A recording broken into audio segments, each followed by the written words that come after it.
What is up, you guys? It's your favorite baddest bitch, Rainer, and welcome back to my channel. Today, we are not doing a makeup tutorial, we are not doing a mukbang, we are literally going on a magical mystery tour, period. I am taking all you beautiful bitches on a journey through my homeland, the Philippines. And listen, we're not just going to any basic beach, okay? We are diving deep, and I mean deep, into the most enchanted, most talked about, most is it real or is it just chismis, places in the entire archipelago.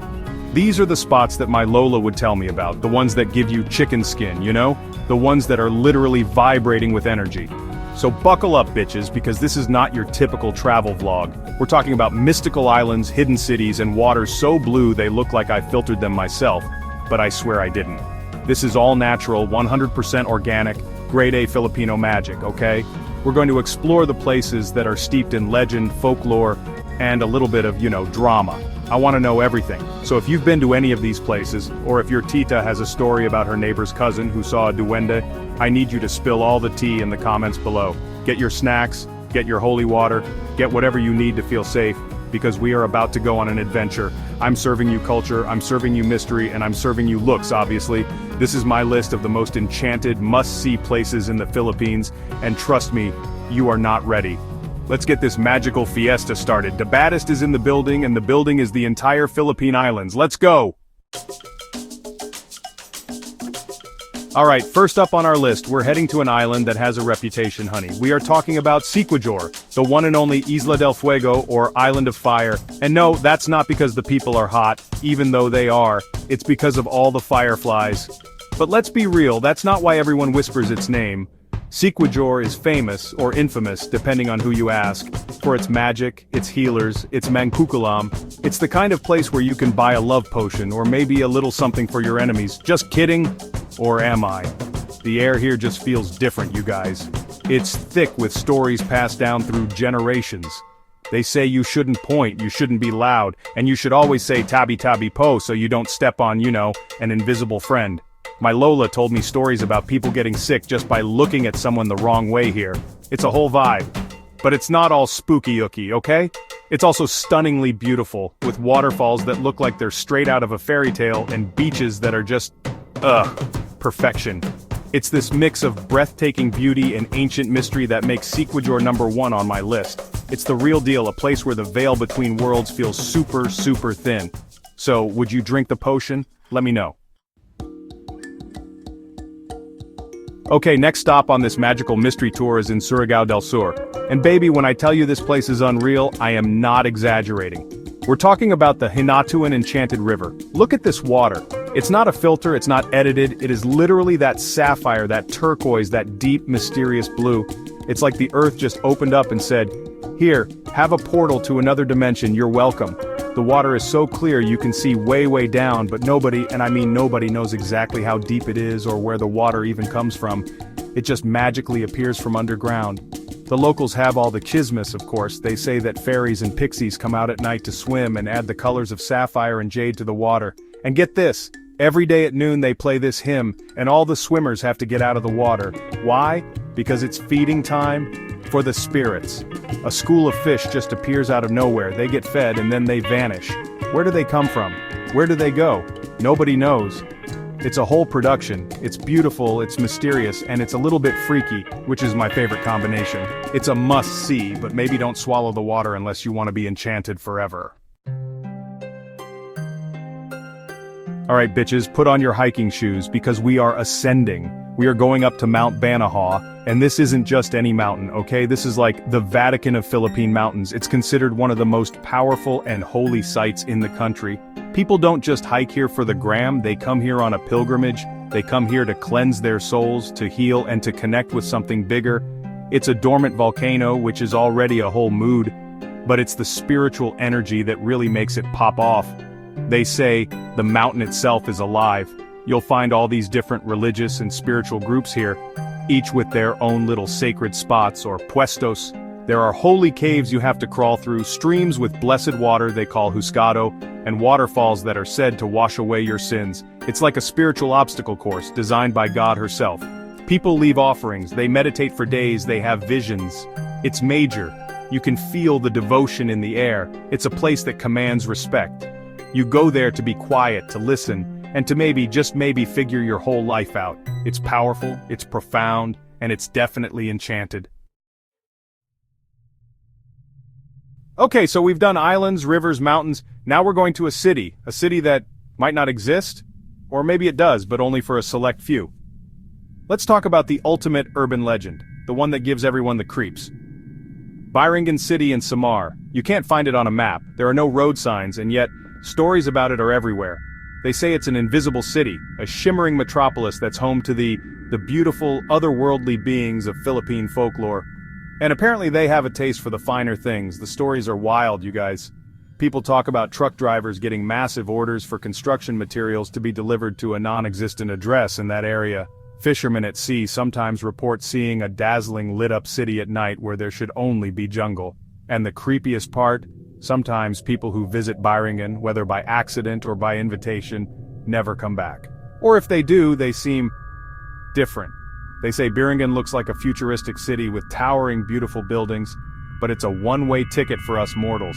It's the ultimate ghost town because the whole city is the ghost. Spooky, right? Okay, let's calm down from the Phantom City for a second and get back to nature, but make it enchanted.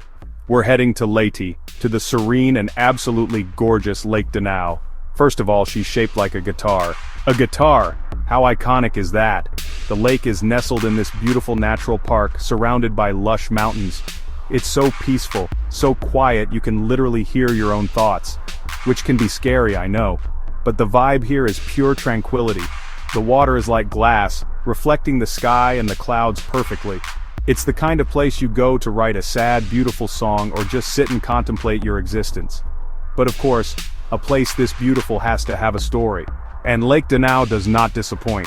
The local folklore tells of a giant, a massive being who used to live in the mountains. The story goes that he fell in love with a mortal woman from a village that was right where the lake is now, but their love was forbidden. Tragic, you know the vibes.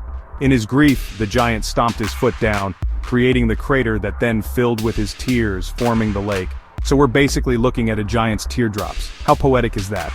Every ripple on the water is a reminder of this epic, heartbreaking love story. When you think of Palawan, you probably think of the world-famous underground river in Puerto Princesa. And yes, she's a queen, a UNESCO World Heritage Site, we stand. But today, we're talking about her mysterious, less famous, but equally enchanting sister, the Hinatuan Underground River. Yes, another Hinatuan, but this one is a whole different kind of magic. This isn't just a river, it's a whole subterranean world. It's one of the longest underground river caves in the Philippines, and exploring it feels like you're literally journeying to the center of the earth. You get on a little boat and you enter this dark cavern and it's like, whoa. The silence is deafening except for the sound of dripping water and bat wings. Your guide points a flashlight up and you see these insane rock formations that look like chandeliers, curtains, and creatures from another dimension. They've been formed over millions of years. It's dark, it's cool, and it feels ancient.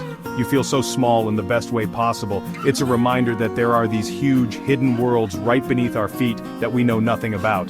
It's enchanting in a very raw, very geological, very Mother Nature is the baddest artist of them all kind of way. Okay, pack your bags and your windbreakers because we are going to the northernmost tip of the Philippines. We're going to Batanes, and let me tell you, this place is not like anywhere else in the country. It feels like you've been transported to Scotland or New Zealand, but with a Filipino heart. It's all rolling green hills, dramatic cliffs plunging into the wild sea, and cows just living their best life, free-ranging. The weather is a whole character in the story. It can be sunny one minute and stormy the next. It's wild, it's raw, and it's untouched. But the enchantment of Batanes really lies in its culture and its famous stone houses.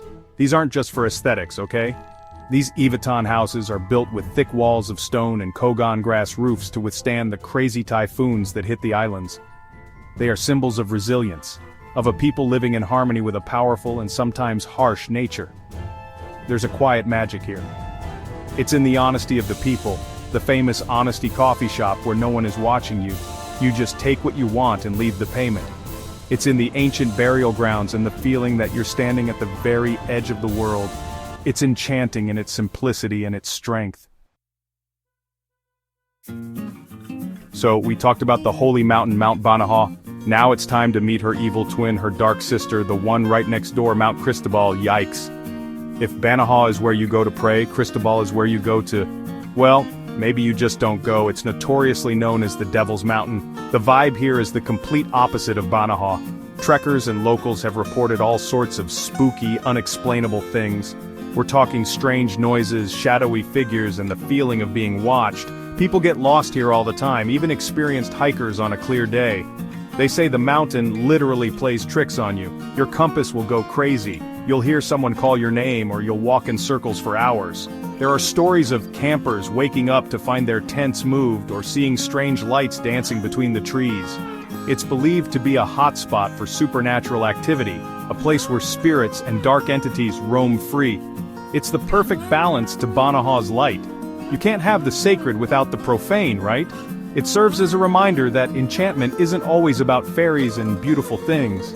Sometimes it's dark, it's scary, and it demands your absolute respect, or else. And that, you guys, is a wrap. We made it through the magic, the mystery, and the spooky ookie of the Philippines.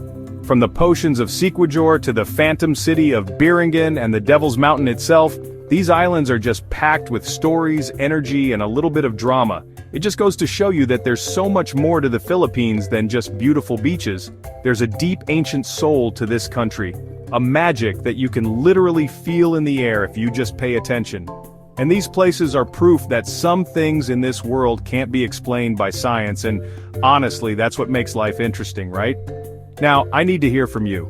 This is just my list, but I know for a fact that every province, every island, every little barangay has its own enchanted spot and its own local kismes. So I'm officially opening the floor. Spill the tea in the comments below. Tell me about a place I missed. Share your own creepy or magical experience. Tell me about that time your Tita's friend's cousin saw a capre smoking in a tree. I want to read it all. I want to know it all. Let's turn the comment section into a library of Philippine folklore, period.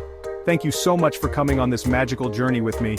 I had so much fun sharing these stories with you all. If you had fun too, and you want more adventures, more stories, and more of this face, then you know what to do. Go ahead and hit that like button, subscribe to my channel, and turn on that notification bell so you don't miss a single thing. Mwah! I love you all. Stay bad, stay beautiful, and stay enchanted. Bye, bitches!